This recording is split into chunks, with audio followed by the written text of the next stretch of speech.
Selamat pagi Bapak Ibu yang dikasihi Tuhan. Renungan firman Tuhan pada hari ini saya memberikan tema yaitu Silsilah Yesus. Ketika saya merenungkan tentang hari kelahiran Yesus, saya belajar banyak dari silsilah Yesus di dalam kitab Matius pasal yang pertama. Dan hal ini akan saya bagikan pada renungan hari ini. Mungkin di pikiran kita, seseorang yang luar biasa dan sempurna seperti Yesus, itu lahir dari keturunan keluarga yang sempurna. Nyatanya tidak. Mari kita melihat beberapa nama dari silsilah Yesus. Yang pertama yaitu Tamar. Bapak Ibu dapat membaca selengkap kisah tentang Tamar di dalam Kejadian pasal yang ke-38. Namun pada renungan hari ini, saya hanya memberikan beberapa informasi mengenai Tamar. Siapa Tamar? Tamar adalah perempuan Kanaan. Ia melakukan dosa perzinahan dengan menjebak Yehuda, ayah mertuanya, untuk tidur dengannya. Hal ini merupakan hal yang keji di mata Tuhan, dan tidak hanya itu, ia pun hendak dirajam sampai mati oleh karena tuntutan masyarakat. Namun pada akhirnya, garis keturunan Yehuda yang berasal dari Tamar inilah yang Tuhan pakai untuk ambil bagian dalam lahirnya Sang Mesias. Yang kedua yaitu Rahab. Siapakah Rahab? Di dalam Yosua pasal yang kedua ayat yang pertama dikatakan, Yosua bin Nun dengan diam-diam melepas dari Sitim 2 orang pengintai. Katanya, pergilah amat-amatilah negeri itu dan kota Yeriko. Maka pergilah mereka dan sampailah mereka ke rumah seorang perempuan sundal yang bernama Rahab, lalu tidur di situ.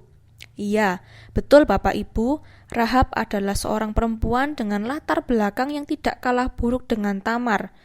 Rahab adalah seorang perempuan sundal. Bapak Ibu dapat membaca kisah lengkap tentang Rahab di dalam Yosua pasal yang kedua ini. Rahab juga ambil bagian dalam pahlawan iman yang disebutkan di dalam kitab Ibrani pasal yang ke-11 ayat 31. Karena iman, maka Rahab perempuan sundal itu tidak turut binasa bersama-sama dengan orang-orang durhaka, karena ia telah menyambut pengintai-pengintai itu dengan baik. Rahab lalu menikah dengan Salmon dan melahirkan keturunan yang juga termasuk dalam silsilah kelahiran Yesus. Dan yang ketiga yaitu Batsyeba. Siapa yang tidak kenal dengan wanita ini? Ia adalah wanita yang sering disebut sebagai wanita selingkuhan dari Raja Daud. Padahal suaminya, yaitu Uria, merupakan salah satu dari pahlawan, bahkan orang kepercayaan Raja Daud. Tetapi Raja Daud rela membunuh Uria demi mendapatkan Batsyeba. Perbuatan-perbuatan yang demikian keji, namun tetap mendapatkan kasih karunia Allah. Mereka mempunyai anak yang bernama Salomo. Salomo juga termasuk nenek moyang dari Tuhan Yesus Kristus.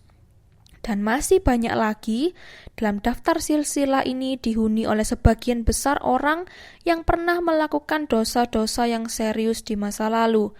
Tetapi pada akhirnya Tuhan sanggup memakai mereka untuk menghasilkan masa depan yang baik, bahkan sempurna. Mungkin dari kita ada yang merasa memiliki hidup yang buruk dan penuh dosa. Ketahuilah bahwa anugerah Allah jauh lebih besar daripada dosa-dosa kita.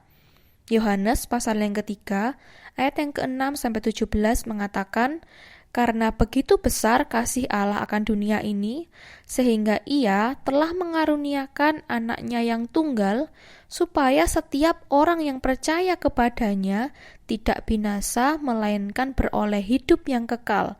Sebab Allah mengutus anaknya ke dalam dunia, bukan untuk menghakimi dunia, melainkan untuk menyelamatkannya oleh Dia. Ingat, siapa Anda bukan ditentukan dari apa yang Anda miliki, tetapi siapa yang Anda miliki, yaitu Tuhan Yesus Kristus. Marilah kita berdoa. Bapa, kami bersyukur, melalui firman-Mu kami semakin kuat di dalam iman.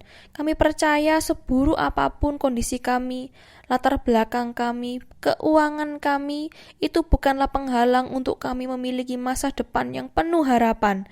Terima kasih Tuhan, di dalam nama Tuhan Yesus, kami sudah berdoa dan mengucap syukur. Haleluya. Amin.